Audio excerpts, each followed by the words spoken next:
গাজরের হালুয়া না বানাও গাজরের এই মিষ্টি খেয়ে অবাক হবে, এত দারুণ টেস্টি মজার হয়। এই মিষ্টিটা গাজর দিয়ে তৈরি করে দেখো। তো হ্যালো এভরিওয়ান, সবাই কেমন আছো? আমি টুম্পা। আজকে তোমাদেরকে একদমই নতুন পদ্ধতিতে গাজরের মিষ্টি তৈরি করে দেখাবো। একবার তৈরি করলে কিন্তু বারবার কিন্তু তৈরি করে খাওয়াতে হবে। এই মিষ্টিগুলি কিন্তু সত্যি খুবই দারুণ টেস্টি আর খুবই মজার হয়। আশা করছি আমার আজকের রেসিপিটা ভালো লাগবে। তো যদি একটু ভালো লেগে থাকে তাহলে বলছি প্লিজ প্লিজ একটা লাইক করে দিও আর আমার চ্যানেলটাকে সাবস্ক্রাইব করে দিও।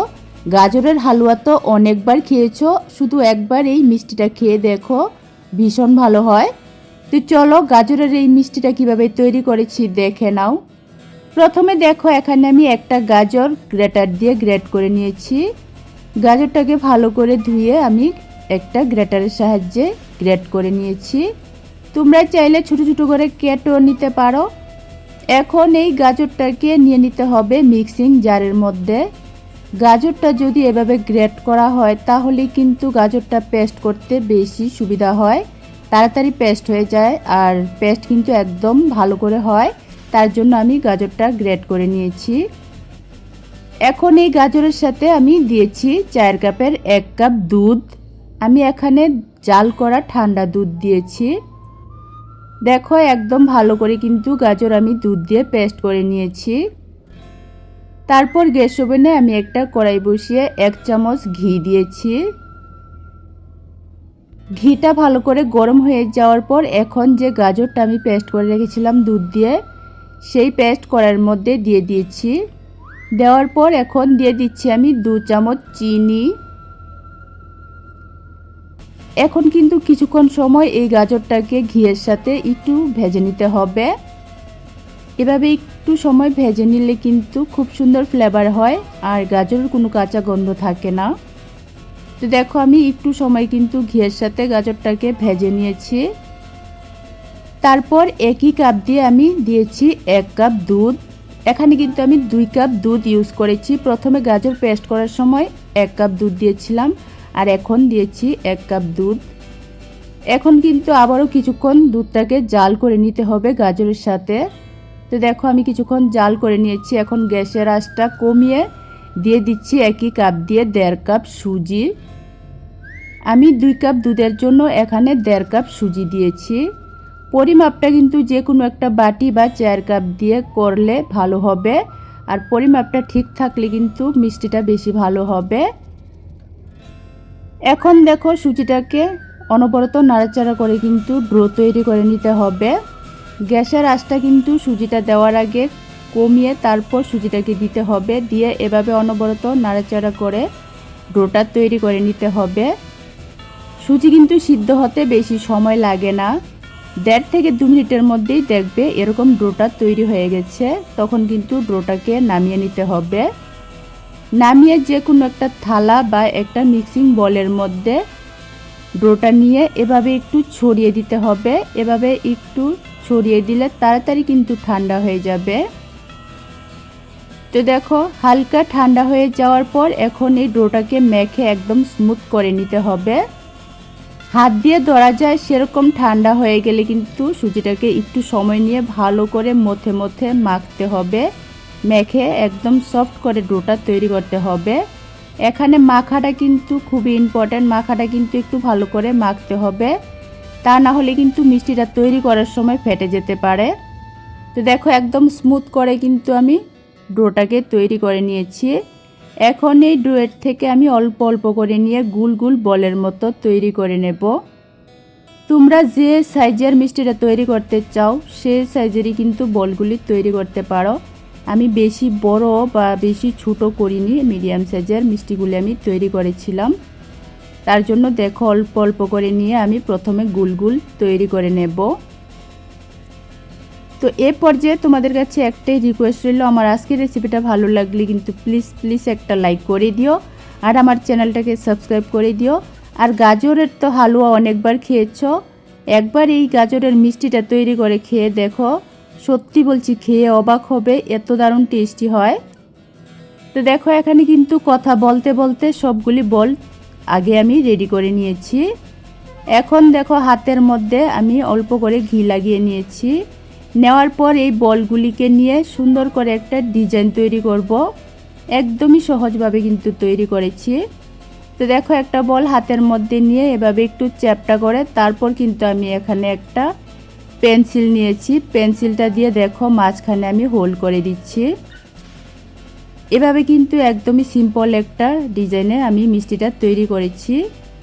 মিষ্টি কিন্তু দেখতে সুন্দর হলে খেতেও কিন্তু ভালো লাগে, তার জন্য শুধু আমি এই ডিজাইনটা করেছি। তোমরা চাইলে কিন্তু শুধু গুল গুল করেও গোলাপ জামুনের মতো মিষ্টিটা তৈরি করতে পারো।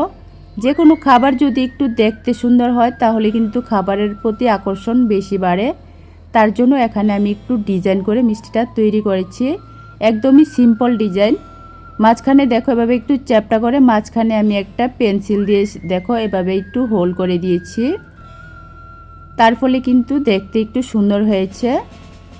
এভাবে কিন্তু সবগুলি মিষ্টি আমি প্রথমে তৈরি করে নেব।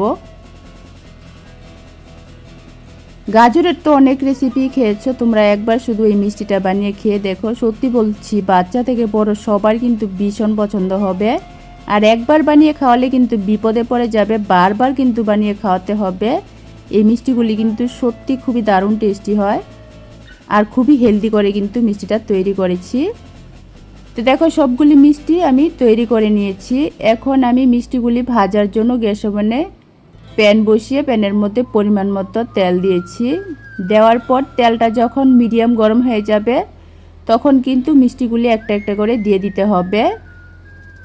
তো দেখো তেলটা মিডিয়াম গরম হয়ে যাওয়ার পর এখানে আমি একটা একটা করে একসাথে অনেকগুলি মিষ্টি দিয়েছি।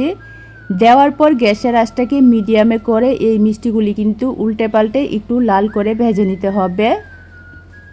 তোমরা যদি এই মিষ্টিটাকে তেলে না ভেজে খেতে চাও তাহলে কিন্তু তোমরা রসমালাইয়ের মতো তৈরি করতে পারো। দুধ দিয়ে মালাই তৈরি করে মালাইয়ের মধ্যে কিন্তু এই মিষ্টিগুলি দিয়ে 5 থেকে 10 মিনিটের মতো ফুটিয়ে নিলেই কিন্তু একটা খুব সুন্দর গাজরের রসমালাই তৈরি হয়ে যাবে। আমার চ্যানেলে কিন্তু এরকম গাজরের রসমালাই তৈরি করা আছে, তোমরা চাইলে দেখে নিতে পারো ভিডিওটা। এভাবে দেখো আমি কিন্তু মিষ্টিগুলিকে উল্টে পাল্টে মিডিয়াম আঁচে একটু লাল করে ভেজে নিয়েছি।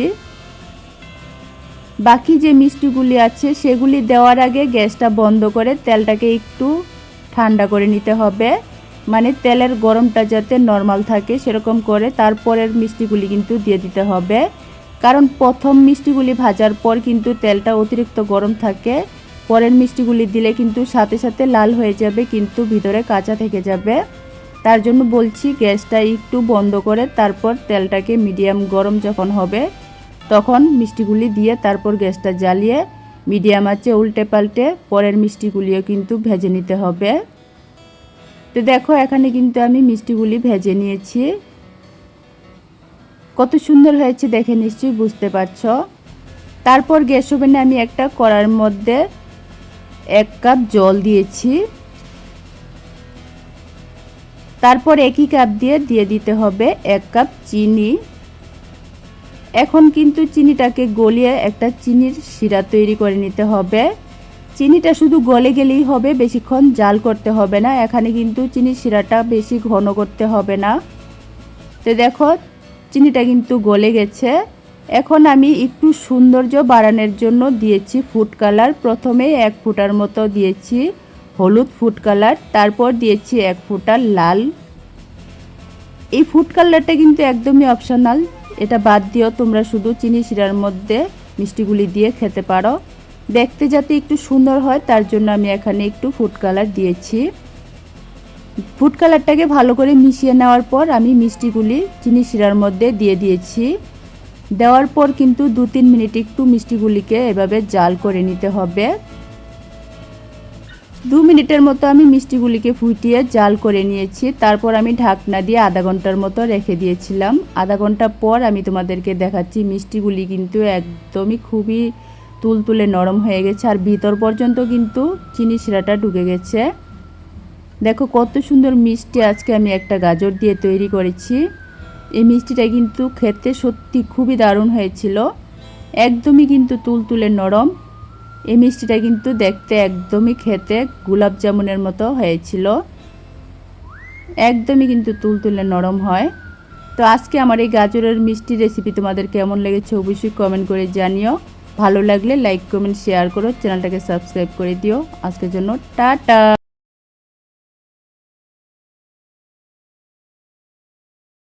সবচেয়ে বেশি টেস্টি আর সবচেয়ে বেশি সহজভাবে আজকে আমি স্পঞ্জ কেক তৈরি করে দেখাবো, কোনো রকম মাইক্রো ওভেন, ডিম আর ইলেকট্রিক বিটার ছাড়াই একদম কম সময়ের মধ্যে সহজভাবে। তো হ্যালো এভরিওয়ান, সবাই কেমন আছো? আমি টুম্পা। আজকে তোমাদেরকে খুবই টেস্টি আর খুবই মজার হেলদি স্পঞ্জি কেক তৈরি করে দেখাবো। এই কেকটা তৈরি করতে না লাগবে মাইক্রো ওভেন, না লাগবে ডিম আর না লাগবে ইলেকট্রিক বিটার। একদম কম সময়ের মধ্যে সহজভাবে তৈরি করে দেখাবো। আশা করছি আমার আজকের এই কেকের রেসিপি সবারই ভালো লাগবে। তো যদি একটু ভালো লেগে থাকে তাহলে বলছি প্লিজ প্লিজ একটা লাইক করে দিও আর আমার চ্যানেলটাকে সাবস্ক্রাইব করে দিও। তো চলো স্পঞ্জি কেকটা কিভাবে তৈরি করেছি দেখে নাও। প্রথমে দেখো এখানে আমি 1.5 বাটি চাল ভিজিয়ে রেখেছিলাম 1.5 থেকে 2 ঘন্টা আগে। চালটা কিন্তু ভিজে নরম হয়ে গেছে। এখানে তোমরা যে কোনো চাল দিয়েই, ভাত রান্না করার চাল দিয়েই এই কেকটা তৈরি করতে পারো। চালটাকে কিন্তু একটু ভালো করে ভিজিয়ে নরম করে নিতে হবে। তো দেখো আমি 1.5-2 ঘন্টা চালটা ভিজিয়ে রাখার ফলে চালটা কিন্তু নরম হয়ে গেছে। এখন এই চালের জলটা ভালো করে ঝরিয়ে নিতে হবে।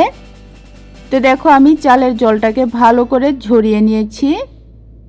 এখন এই চালটা নিয়ে নিতে হবে একটা মিক্সিং জারের মধ্যে। এখানে অবশ্যই কিন্তু চালের জলটা ভালো করে ঝরিয়ে তারপর কিন্তু মিক্সিং জারের মধ্যে নিতে হবে। তো দেখো চালটা আমি মিক্সিং জারের মধ্যে নিয়েছি। নেওয়ার পর একই বাটি দিয়ে আমি দিয়ে দিচ্ছি 1 বাটি দই। যেই বাটি দিয়ে আমি 1.5 বাটি চাল ভিজিয়েছিলাম সেই বাটি দিয়েই কিন্তু আমি 1 বাটি দই দিয়েছি। তারপর একই বাটি দিয়ে দিয়েছি আমি 1 বাটি চিনি। চিনিটা তোমরা চাইলে কমিয়ে নিতে পারো, তবে আমি যে পরিমাণ দিয়েছি একদম কিন্তু পারফেক্ট হয়েছিল মিষ্টিটা। তারপর এখন দিয়েছি আমি 1 চিমটি পরিমাণ লবণ। এখন কোনো রকম জল ছাড়াই পেস্ট করে নিতে হবে। তো দেখো এখানে কিন্তু চালটা পেস্ট করতে আমি কোনো জলের ব্যবহার করিনি, দই দিয়েই কিন্তু খুব সুন্দর করে পেস্ট করে নিয়েছি। পেস্ট একটা মিক্সিং বোলের মধ্যে ঢেলে নেওয়ার পর একই বাটি দিয়ে দিয়েছি আমি আধা বাটি সুজি। যে কোনো একটা বাটি অথবা চায়ের কাপ দিয়ে মাপগুলি একটু ঠিক করে দিলে কিন্তু কেকটা খুবই সুন্দর হবে, একদম সুপার স্পঞ্জি, একদম তুলতুলে নরম জালিদার হবে। তার জন্য মাপগুলি কিন্তু একটু খেয়াল রাখবে। তো দেখো সুজিটা দিয়ে আমি ভালো করে কিন্তু মিশিয়ে নিয়েছি। এভাবে কিন্তু সুজিটা চালের পেস্টের সাথে ভালো করে মিশিয়ে তারপর এটা ঢাকনা দিয়ে 5 থেকে 10 মিনিটের জন্য রেস্টে রেখে দিতে হবে, যাতে সুজিটা একটু ফুলে নরম হয়ে যায়। তো দেখো আমি 6-7 মিনিটের মতো রেস্টে রেখেছিলাম। এখন ঢাকনাটা উঠিয়ে আমি দিয়ে দিচ্ছি 2 চামচ ঘি। চাইলে তোমরা ঘিয়ের পরিবর্তে সাদা তেল দিতে পারো, তবে ঘি দিলে কিন্তু ফ্লেভারটা খুব ভালো হয়। ঘিটা দিলে কিন্তু অবশ্যই ঘিটাকে এভাবে একটু গলিয়ে তারপর দিতে হবে। এখন দেখো আমি 2 থেকে 3 ফোঁটার মতো দিয়েছি ফুড কালার। এখানে আমি ইয়েলো ফুড কালারটা দিয়েছি। ফুড কালারটা সম্পূর্ণই অপশনাল, ফুড কালার ছাড়াও তোমরা বানাতে পারো, তবে দিলে কালারটা একটু সুন্দর হয়। এখন কিন্তু আবারও ঘি আর ফুড কালারটাকে ভালো করে ব্যাটারের সাথে মিশিয়ে নিতে হবে। তো দেখো আমি কিন্তু সব কিছু ভালো করে মিশিয়ে ব্যাটারটা রেডি করে নিয়েছি। আজকের কেকটা আমি তৈরি করার জন্য যে প্যানটা নিয়েছি সে প্যানের মধ্যে আমি কিছুটা ঘি ভালো করে লাগিয়ে নিচ্ছি। এভাবে কিন্তু একটু ঘি বা তেল যে প্যানের মধ্যে কেকটা তৈরি করবে তার মধ্যে ভালো করে লাগিয়ে নিতে হবে, তাহলে কেকটা হয়ে যাওয়ার পর উঠাতে কোনো অসুবিধা হবে না। তোমরা চাইলে কিন্তু বাটির মধ্যে অথবা থালার মধ্যে সেমভাবে কেকটা তৈরি করতে পারো। অন্যদিকে দেখো আমি গ্যাস ওভেনে কড়ার মধ্যে জল গরম হতে বসিয়েছি। কড়ার উপর আমি একটা স্ট্যান্ড দিয়ে স্ট্যান্ডের উপর এখন যে পাত্রের মধ্যে আমি কেকটা তৈরি করব সেই কেক পাত্রটা বসিয়ে দিয়েছি। দেওয়ার পর এখন ঢাকনা দিয়ে ভালো করে জলটাকে গরম করে নিতে হবে। এভাবে ঢাকনা দিয়ে রাখলে তাড়াতাড়ি জলটা গরম হয়ে যাবে, আর সাথে কিন্তু কেক বানানোর প্যানটাও গরম হয়ে যাবে। সবশেষে দেখো ব্যাটারের মধ্যে আমি দিয়েছি আধা চামচ বেকিং পাউডার, আধা চামচের থেকে কম দিয়েছি আমি বেকিং সোডা। এখানে খেয়াল রাখবে যতটুকু বেকিং পাউডার দেবে তার অর্ধেক কিন্তু বেকিং সোডা দিতে হবে। দিয়ে এভাবে কিন্তু একই ডাইরেকশনে ফেটিয়ে 15 থেকে 16 সেকেন্ডের মতো মিশিয়ে নিতে হবে। এখানে দেখো একই ডাইরেকশনে কিন্তু ফেটাতে হবে বেকিং পাউডার আর বেকিং সোডাটা দেওয়ার পর আমি 15 থেকে 16 সেকেন্ডের মতো ভালো করে ফেটিয়ে ব্যাটারটা রেডি করে নিয়েছি। দেখো ব্যাটারটা কিন্তু এরকম একটু ঘন রাখতে হবে, তাহলেই কিন্তু কেকটা বেশি ভালো হবে। আশা করি দেখে নিশ্চয়ই বুঝতে পারছো কীরকম ঘন রেখেছি। অন্যদিকে যে কড়ার মধ্যে আমি জল গরম হতে বসিয়েছিলাম, জলটা দেখো ভালো করে গরম হয়ে গেছে, সাথে কিন্তু কেক তৈরির প্যানটাও কিন্তু ভালো করে গরম হয়ে গেছে। এখন এই প্যানটার মধ্যে কিন্তু কেকের ব্যাটারটা এভাবে ঢেলে দিতে হবে। কেকের ব্যাটারটা দেওয়ার পর এখন ঢাকনা দিয়ে একদম হাই আঁচে কিন্তু 5 মিনিট বসিয়ে রাখতে হবে।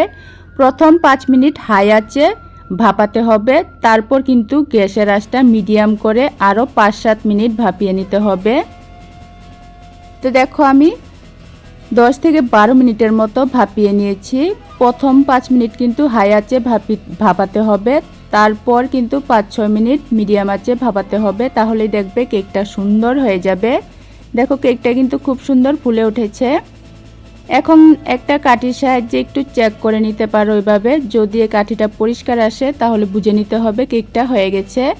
আর কাঠিটা যদি একটু ভিজা ভিজা হয় তাহলে কিন্তু আরও 2-3 মিনিট ভাপিয়ে নিতে পারো ঢাকনা দিয়ে। তো দেখো আমি কেকটা নামিয়ে নিয়েছি। এখন একটু ঠান্ডা করে নিতে হবে। হালকা একটু ঠান্ডা করার পর কেকটাকে কিন্তু উঠাতে হবে। দেখো হাত দিয়ে ধরা যায় সেরকম ঠান্ডা হয়ে গেলেই কিন্তু কেকটাকে এভাবে একটা থালার মধ্যে দিয়ে উল্টে দেখবে এভাবে ট্যাপ ট্যাপ করলে খুব সুন্দর করে বেরিয়ে আসবে। দেখো কত সুন্দর স্পঞ্জি কেক তৈরি হয়েছে, আর খুব সুন্দর করে কিন্তু কেকটা উঠে গেছে, যেহেতু আমি একটু পাত্রটার মধ্যে ঘি লাগিয়ে নিয়েছিলাম। তোমরা একটু মনোযোগ দিয়ে দেখো চাল দিয়ে কত সুন্দর স্পঞ্জি কেক তৈরি হয়েছে। কোনো রকম ডিম ছাড়া, ইলেকট্রিক বিটার ছাড়া, মাইক্রো ওভেন ছাড়াই কিন্তু আজকে আমি এই স্পঞ্জি কেকটা একদম সহজভাবে কম সময়ের মধ্যে তৈরি করেছি। কত সুন্দর লোভনীয় কেক তৈরি হয়েছে, আশা করি দেখে নিশ্চয়ই বুঝতে পারছো। আর এই কেকটা কিন্তু খেতেও সত্যি দারুণ দারুণ হয়েছিল। তো এখন আমি তোমাদেরকে কেকটা কেটেও দেখিয়ে দেব কত সুন্দর স্পঞ্জি, জালিদার, তুলতুলে নরম হয়েছে। কাটা দেখেই বুঝতে পারছো কেকটা কত স্পঞ্জি আর কত তুলতুলে নরম হয়েছে। তো দেখো কেকটা কিন্তু আমি পিৎজার মতো করে কেটে নিয়েছি। একদমই তুলতুলে নরম স্পঞ্জি কেক আজকে আমি ঝোলের ভাপের মধ্যে কম সময়ের মধ্যে তৈরি করে নিয়েছি। আজকে আমার এই স্পঞ্জি কেকের রেসিপিটা তোমাদের কেমন লেগেছে অবশ্যই কমেন্ট করে জানিও। ভালো লাগলে লাইক, কমেন্ট, শেয়ার করো, চ্যানেলটাকে সাবস্ক্রাইব করে দিও। আর একবারের জন্য হলো এভাবে এই হেলদি কেকটা বানিয়ে খেয়ে দেখো, ভীষণ ভালো লাগবে সবারই। তো আবারও আরেকটা নতুন রেসিপি নিয়ে আসবো। আজকের জন্য টাটা।